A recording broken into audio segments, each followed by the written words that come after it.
Hello दोस्तों, welcome to Invicta channel. तो guys, आज की वीडियो में मैं आपसे बात करने वाली हूँ आईबीपीएस पीओ और एसबीआई पीओ। इन दोनों में से आपके लिए बेटर कौन सा है? देखो, अगर आप बैंकिंग फील्ड में जाना चाहते हो तो मैं तो आपसे ये कहूंगी कि आप बैंकिंग से रिलेटेड जितनी भी आपकी वैकेंसीज आती हैं, आपको उनके सबके फॉर्म को फिल करना चाहिए और सबके एग्जाम्स देने चाहिए, ताकि जब आप सारे एग्जाम्स को क्लियर कर लो ना, तो आपके लिए बहुत आसान हो जाता है कि हाँ, मुझे इसमें से ये वाली जॉब जो है वो चूज करनी है।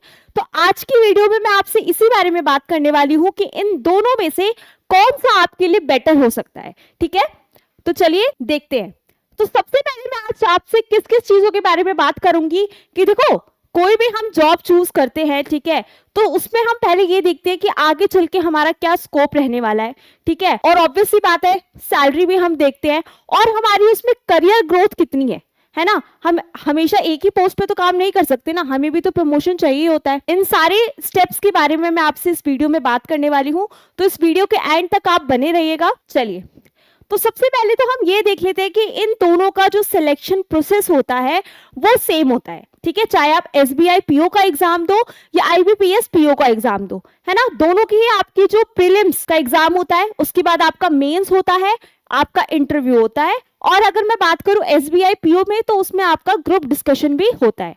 ठीक है, देखो एसबीआई पीओ में क्या होता है, candidate need to clear 3 stages. यहाँ पे भी आपको 3 स्टेजेस पार करके जाना पड़ता है, ठीक है, तब आपको जॉब मिलती है। और सिमिलरली यहाँ पे भी आपको 3 स्टेजेस पार करने होते हैं, 3 प्रोसेस पार करने होते हैं आईबीपीएस पीओ के लिए। तो पहला एग्जाम तो दोनों में ही क्या होता है, प्रीलिम्स का होता है, आपको पता है, उसमें 100 मार्क्स के क्वेश्चन आते हैं। ठीक है, जिसमें कि आपके 30 मार्क्स जो होते हैं उसकी इंग्लिश आती है आपकी, उसके बाद आपकी रीजनिंग आती है 35 मार्क्स की, और आपकी मैथ्स भी आती है यहाँ पे 35 मार्क्स की। तो यही सेम एग्जाम पैटर्न दोनों में तो सेम ही रहता है प्रीलिम्स एग्जाम के लिए। उसके बाद अगर मैं बात करूं मेंस एग्जाम की, तो उसमें आपका यहाँ पे थोड़ा सा टेक्निकल और एनालिटिकल स्किल्स यहाँ पे देखी जाती हैं, और यहाँ पे इन डेप्थ असाइनमेंट्स आपको मिलते हैं। उसके बाद एसबीआई पीओ में आपका ग्रुप डिस्कशन होता है 3rd स्टेज पे, और साथ ही साथ इंटरव्यू होता है। इसमें आपका टेस्ट किया जाता है कि आपकी कम्युनिकेशन स्किल्स कैसी हैं, ठीक है, और साथ ही साथ आपकी प्रॉब्लम सॉल्विंग को भी चेक किया जाता है। और यहाँ पे जो आईबीपीएस पीओ है, उसमें इंटरव्यू में आपका जो फाइनल राउंड होता है, उसी में आपका शॉर्टलिस्ट आपको कर दिया जाता है, सिर्फ इंटरव्यू के बेस पे। तो ये अगर मैं बात करूं दोनों के बारे में, तो दोनों में ही आपको 3 स्टेज को पार करना है। प्रीलिम्स दोनों का सेम है, मेंस में थोड़ा सा आपका डिफरेंट है, और वहां पे एसबीआई पीओ में आपका तो ग्रुप डिस्कशन भी है इंटरव्यू के साथ, और आईबीपीएस पीओ में आपका सिर्फ और सिर्फ इंटरव्यू है, वहीं पे आप शॉर्ट लिस्टेड हो जाते हो। इतना क्लियर है? अब बात करते हैं एग्जाम पैटर्न कंपैरिजन। अगर देखो एग्जाम पैटर्न की बात करूं तो बैंकिंग के जितने भी एग्जाम होते हैं मोस्टली सेम ही होते हैं, है ना, बस थोड़ा लेवल का कभी कभी फर्क हो जाता है। तो prelims are both exams, prelims तो दोनों में ही होते हैं, हमें पता है। Consist of English language, English आती है, हमारा क्वालिटी एप्टीट्यूड आता है, ठीक है, और हमारी आती है रीजनिंग एबिलिटी। और मेंस एग्जाम में आपकी अगर मैं बात करूं तो एसबीआई पीओ में आपके 4 ऑब्जेक्टिव पेपर आते हैं, ठीक है, जिसमें आपको क्या करना होता है, आपको ऑप्शन दिए होते हैं, उसमें से आपको टिक करना होता है, यानी कि आपका ऑब्जेक्टिव टाइप पेपर आता है। और एक आता है आपका डिस्क्रिप्टिव टाइप, यानी कि उसमें आपको क्या करना होता है, रिटर्न लिखना होता है। तो उसमें आपका आ जाता है लेटर राइटिंग और एसे आपको। और अगर वही मैं बात करूं आईबीपीएस पीओ में, तो इसका भी सिमिलर है, आपके 4 ऑब्जेक्टिव एग्जाम्स होते हैं, ठीक है, but with a slight variation in topics.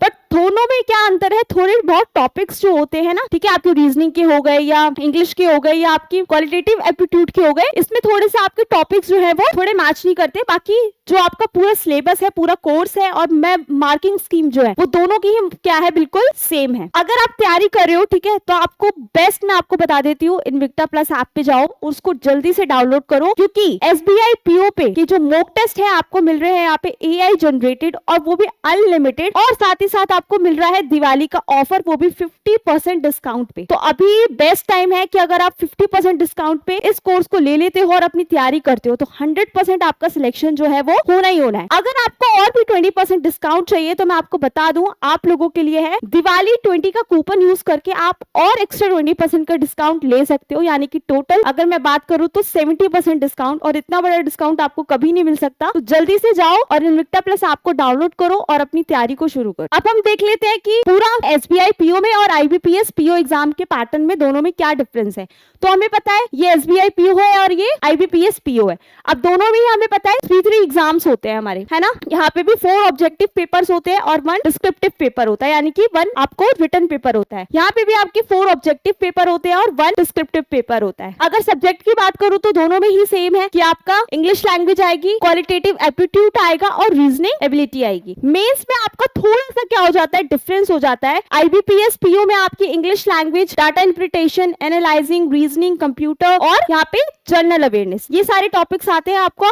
वहां पे भी सेम है, यहाँ पे बस आपका थोड़ा सा बैंकिंग अवेयरनेस आ जाता है और जनरल इकोनॉमिक के बारे में आपसे पूछ लिया जाता है, ठीक है। डिस्क्रिप्टिव पेपर में आपको पता है SBI PO में आपका लेटर राइटिंग और क्या आता है, यहाँ पे एस्से राइटिंग आता है, और यहाँ पे भी सेम आपका एस्से और लेटर राइटिंग आता है। टॉपिक्स में हो सकता है यहाँ पे डिफरेंट हो थोड़ा सा। अगर टाइम ड्यूरेशन की मैं बात करूँ तो दोनों का पेपर 1-1 घंटे का होता है हमारा, ठीक है, और मेंस का होता है हमारा 3 घंटा 30 मिनट का होता है। यहाँ पे भी 3 घंटा 30 मिनट का ही होता है। बस यहाँ पे जो थोड़ा सा आपको डिफरेंस देखने को मिलेगा, प्रीलिम्स तो आपका दोनों ही 100 मार्क्स का होता है, लेकिन यहाँ पे अगर आप देखोगे कि SBI PO का जो मेंस का एग्जाम होता है वो होता है 250 मार्क्स का, और यहाँ पे IBPS PO का जो एग्जाम होता है वो होता है 225 का। बाकी आपको पता है कि SBI PO में आपका ग्रुप डिस्कशन के साथ इंटरव्यू है, ठीक है, जो कि होता है 50 मार्क्स का, और यहाँ पे आपका सीधा डायरेक्ट इंटरव्यू है और वो भी 100 मार्क्स का। तो ये थोड़ा बहुत दोनों में डिफरेंस है, लेकिन मोस्टली अगर मैं बात करूँ तो दोनों एग्जाम जो है वो लगभग सेम ही है। सैलरी की बात करते हो कि आपको कहाँ लगता है कि एडिशनल बेनिफिट्स आपको मिल सकते हैं पोस्ट में, तो देखो आप SBI PO की बात करूँ तो आप देख सकते हो यहाँ पे 41 प्लस यहाँ पे आपको बेसिक सैलरी मिल जाती है, और अगर मैं इंसेंटिव्स भी जोड़ लूं तो आपकी जो मंथली या ग्रॉस सैलरी बनेगी अप्रॉक्स बनेगी 52 से 58 के अराउंड, है ना। और वहीं पे IBPS PO की जो सैलरी है वो बेसिक सैलरी कितनी है 36,000 आपकी बनेगी,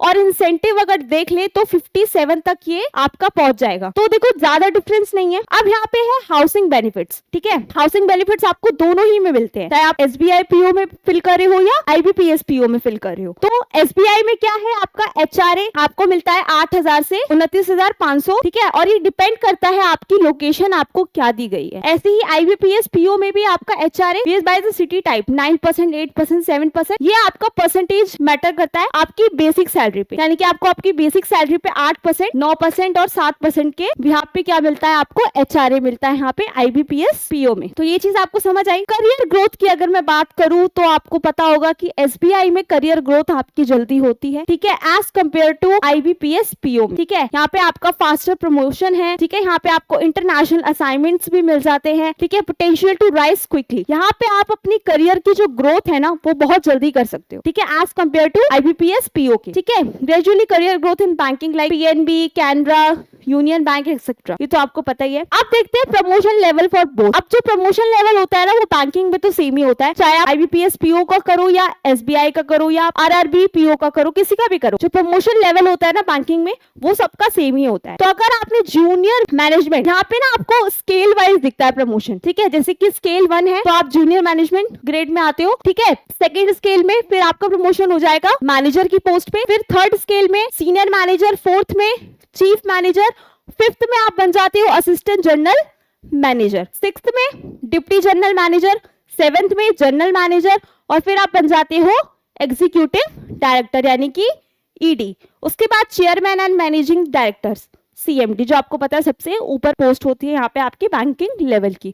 तो इस तरीके का क्या है आपका प्रमोशन लेवल है, ठीक है। SBI में मैंने आपको बताया थोड़ा फास्ट है और IBPS PO में थोड़ा सा स्लो है। तो देखो ये आप डिसाइड करो। देखो मैं कहूंगी एग्जाम तो आप सभी के दो अगर आप बैंकिंग फील्ड में जाना चाहते हो, ठीक है, लेकिन जब बात आती है चॉइस करने की तो आप यहाँ पे सैलरी से देख सकते हो, ठीक है, कि प्रमोशन ग्रोथ कितनी है, ये चीज आप देख सकते हो। ऑब्वियसली बात है सबको अपने करियर में प्रमोशन चाहिए, इसलिए तो हम जॉब करते हैं। जब प्रमोशन होगा तभी आपकी सैलरी भी इंक्रीज होगी, तभी आपके उस पर इंसेंटिव जो है HR है वो सब बढ़ता है। तो ये आपको चूज करना है। एग्जाम आप सारे दो, लेकिन जहाँ पे आपको लगता है कि हाँ मैं अपनी बेस्ट जो स्किल है वो प्रेजेंट कर सकता हूँ, मैं बता सकता हूँ, दिखा सकता हूँ, ठीक है, और मुझे लगता है कि मेरा करियर ग्रोथ वहां पे ज्यादा है, तो आप उस फील्ड को क्या करो, चूज करो और एग्जाम दो। तो आई होप आपको ये बहुत अच्छे से समझ आया होगा। बाकी थैंक यू सो मच और wish you a very happy Diwali. Thank you.